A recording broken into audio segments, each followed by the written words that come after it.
एक देहाती आया, उसने कहा हुजूर मैं आपको अल्लाह का रसूल तब मानूंगा कि ये सामने खजूरों का पका हुआ खोशा आपकी गवाही दे।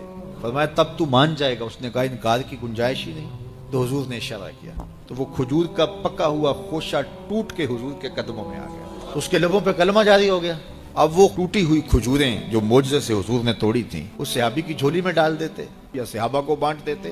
वो फख्र करते हमने हुजूर के हाथों से यूं तोड़ी हुई खजूरें खाई। ये बड़ी बात होती, एजाज होता। लेकिन हुजूर जानते थे कुर्ब कयामत में कमानों से निकले हुए तीरों के रुख मोड़ दिए जाएंगे। अल्लाह अकबर। तो हुजूर अलैहिस्सलाम ने कहा कि मान लिया? उसने कहा जी मैं मान गया। वो ये भी कह सकता था कि हवा का तेज झोंका आया और इत्तेफाक ऐसा हो गया जिससे आजकल लोग बात करते तो वो टूट के गिर गया। तो हुजूर ने उस खजूर के गुच्छे से मुखातब होकर कहा तुझे जिस काम के लिए बुलाया था वो हो गया, अब वापस जाके जुड़ भी जाओ। सिर्फ तोड़ना नहीं जानते, जोड़ना भी जानते।